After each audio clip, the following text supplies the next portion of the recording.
Hello and welcome to Sean White's Solar and Energy Storage Podcast. All right, here we are. We're hanging out at the NABCEP conference with Brian Hayden, and who's the other guy? Sean White. That's me. Yeah. All right. This is my favorite conference every year. It's pretty much the only conference that I go to. I know we can't get you to go to those Vegas conferences anymore here. Because this is where the solar nerds hang out. And I like just being around, being a sponge and absorbing that information. And I thought this was a good time to reconnect with you. Sean and I have been working together since 2012. And I just looked it up. Sean's taught 48,850 students through the HeatSpring platform, wow, which is like an insanely high number. 4.7 out of 5 rating. And so you're teaching like a whole lot of people about solar, and I think that's really cool. Yeah, thanks a lot. Yeah, and I do want to get that up over 4.7. I try my hardest, but one thing that was kind of funny is not too long ago, I had somebody give me a negative review, and I posted it on LinkedIn. And it was they were like, you should be making jokes and all this kind of stuff. And so I posted it on LinkedIn and everybody's like, keep up the jokes. So I guess you just can't please everyone. Can't please everyone. Yeah. So you're really popular for teaching about NABCEP credentials, and people love NABCEP, and it's like an important part of the industry. So I just thought we could maybe do a quick run through of the latest information about the NABCEP credentials, because the credentials do evolve over time. We'll start with the number one most popular one, the PV Associate. What's new with the PVA? What's the status of that credential? Yeah, and so I'm doing a PVA class here at the NABCEP conference. That's kind of been the thing that I do at NABCEP conference. I've been doing it since Niagara Falls in New York, whatever year that was. To answer your question about what's going on with the PV Associate, is they changed the job task analysis, the JTA. And I think maybe people get overly concerned about when they do something like that, changing the JTA. I know there's going to be more emphasis on safety and things, but it's not like they're going to just completely change the whole thing. But we are,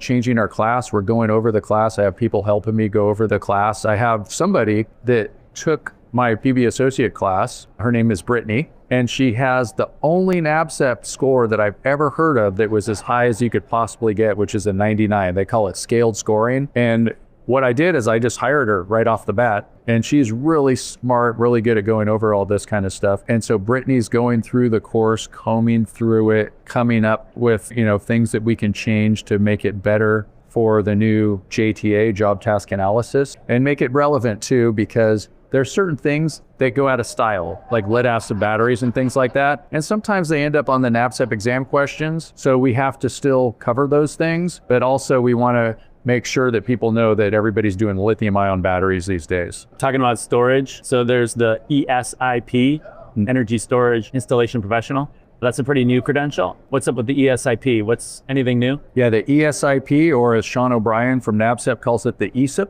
That is a new one that just came out a couple of years ago. I was the first one to ever take that exam and pass it. I know it was the first ESIP class because I even came out with the class before the exam came out, and then I had to modify it a lot. But it's a good one. It's based on 3 different books that you can take in with you. And what we have there is the National Electrical Code, which is pretty typical. Then we have NFPA 70E for safety in the workplace and NFPA 855 for energy storage systems. And I go over all those books and how to look up things that are on the job task analysis and how to pass the test. I have practice exams for that. And for every single energy storage and solar NABCEP exam, I have classes. I have practice exams for all that and classes. I was hearing a little bit about the ESIP that's going to be in Spanish.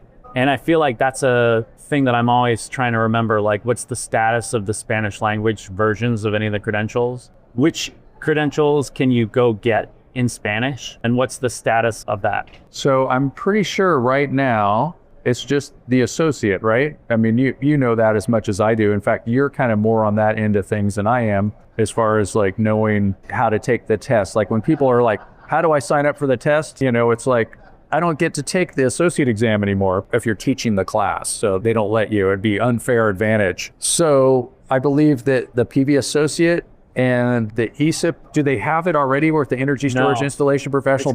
They're coming pretty soon. They're going to do it really soon. Yeah. So maybe by the time this is out, it'll be already released. What makes that different? I guess that now with AI and everything, somebody is probably listening to us in Spanish right now, just because it's so good at translating your voice. It's kind of crazy. Like I was in Shanghai at the SNET conference not too long ago, and this guy they looked like AirPods, and it's got some kind of software that talks to your They phone. are AirPods, yeah. And it's real time translate. I couldn't believe it. I'm listening to somebody speaking in Chinese and it's in English in my ear. It's crazy with the technology, but the test will be in Spanish. And I already have my PV associate class. We spent a lot of time getting real humans to do a translation. At first we tried it with the AI and it was just like, it wasn't good enough. And then we got real humans. And the way that I found the real humans is on the NABCEP website. So make sure you go to the certified locator and you can find people all over the place. So what I did is I looked in Spanish speaking countries, Mexico and Puerto Rico.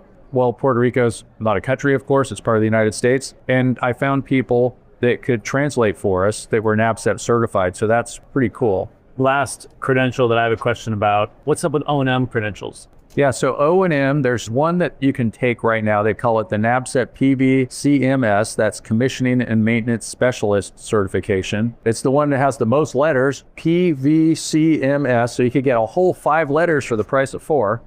And that's a rather difficult exam, or, it's not as easy as the associate exam. It's not like you're going to just study for a week. It's kind of up there with the difficulty level of like the PVIP. And commissioning and maintenance, or O&M, all that stuff is becoming more and more important. If we look back in time, if we go back 10 years ago, most of the solar installed was just in the last 5 years. And now we're getting to a point where there's enough old solar out there to make it worthwhile for people to like focus their careers on keeping PV systems going and repowering PV systems and testing PV systems and finding the ground faults and all that kind of stuff. So it's getting a lot more popular. And then there's another one that I think is going to be announced anytime. I'm waiting for it to be announced, and it actually doesn't have PV in the name. It's called the OMAT, and that's the Operation and Maintenance Associate Technician. And that is coming out anytime, and I want to be the first one to take it, so don't take my spot. And I have a feeling by the time you're watching this video, I will have already taken that test. The Operation and Maintenance Associate Technician, or maybe we'll just call it the OMAT. OMAT. Mm-hmm. Good luck. Mm-hmm. Thanks a lot. Yep. Those are my questions for you. You got anything that you want to say? Yeah, I got some questions for you, Brian Hayden, that started HeatSpring. When did you start HeatSpring? We started HeatSpring in 2007. I was a grad student at Babson College, and I was really interested in renewable energy. I wanted to be an installer of renewable energy technology, so started taking a lot of classes. It was really a lot to learn, and the classes that I was taking weren't that good. So we decided, let's start hosting our own classes, and we'll learn, and then at some point we'll kind of stop doing the classes and we'll just start installing renewable energy systems. But then 20 years later, I'm still doing classes and I never installed any systems. I mean, wow, that's pretty good. So it's almost HeatSpring's 20th anniversary. I guess that would be next year then, because you said 2007. Yeah. And you came up with the HeatSpring name because of springs that were hot springs? Were you like hot tubbing? We started out as a ground source heat pump company. Yeah. We wanted to do geothermal heating and cooling systems. Which is really cool, and renewable energy and all that kind of stuff. We still have geothermal heating and cooling systems. And so HeatSpring sounded pretty right there in that vein. Very cool. Yeah. And now it's kind of synonymous at this conference, at least, with NABCEP training. And so there's a lot of people here that have taken my class. All 48,000, what was that, 850? That's a big number. That's kind of hard to believe. Yeah. Yeah, I feel like I'm just spend all day at the conference running into people that I know or have been through classes. Yeah. Yeah. And it's have you counted all the countries that people have taken HeatSpring classes for? Maybe that might be interesting to comb through the data to see if there's any country we've missed. Yeah. So there is my most popular class is a free class. It's the Introduction to Solar class. And I know there's people signing up for that one every day. Yeah. All over the world, Africa, India, all over the place. For sure. So that's I'll look into it. Okay. Then another thing that I met somebody that was from BPI at your booth. And so HeatSpring has another side that most of the solar people don't know about, and that is the Building Performance Institute. And so is that for that has to do with LEED buildings and things like that? Yeah. High performance buildings, energy audits, heat pumps, electrification. It's residential buildings. There's a whole world of that type of services. And kind of like NABCEP is for solar, that's what BPI is for that world. I wonder if in the future that there'll be kind of a come together moment for these different things. Like we have energy management systems, and we're going to have to coordinate these things, and electric vehicle to grid, virtual power plants. And then you talk about demand response, which means turning off your hot water heater or turning off your air conditioner for 5 minutes at a time when the grid really needs it. And we could combine all these things together, and then your two different sides of HeatSpring will become one side. Yep. I would love for that to happen. Let's do it. We're trying to accelerate that process and make it so that all this technology just seems really normal. Like trying to just make it be everyday expected thing. Do you see people crossing over at all, or like people taking the building performance classes, they're solar people, or vice versa? Is there much of that? There's probably a half dozen companies have both sides of their business. Revision Energy is one of them. Some of these companies that are like deeply embedded in their communities and they have like deep relationships with their customers, they would be the ones that would be most likely to kind of like add those things just because their customers want it. So yeah, it totally happens. Doesn't fit a lot of the kind of like EPC, like scaled models. Like organizations that aren't doing residential probably don't need it to be yet. Yeah, well, at some point maybe. Yeah. And another thing about HeatSpring is it started off in the early days doing in-person classes. A lot of people probably don't know that.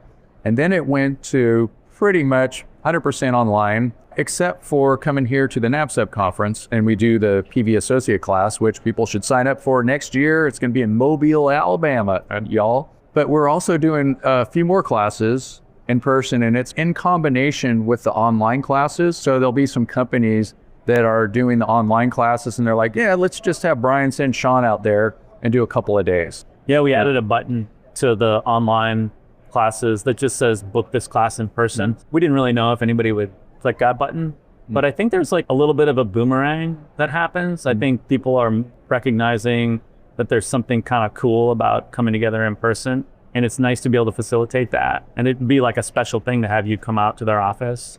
And so for some companies, I think that's really appealing. So I bet we'll keep doing that. Yeah.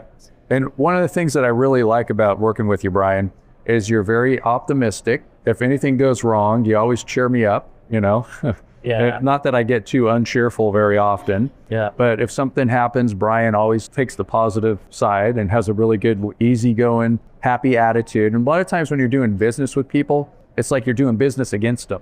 And with you, we're always working in the same direction. Always making what's good for me is good for you, and good for all, and good for the planet, good for the solar industry, good for business. And so congratulations on making HeatSpring when you were a grad student. And it's kind of a big thing now. Thanks, man. Your mom must be proud, Brian Hayden. Glad I didn't have to go get another job.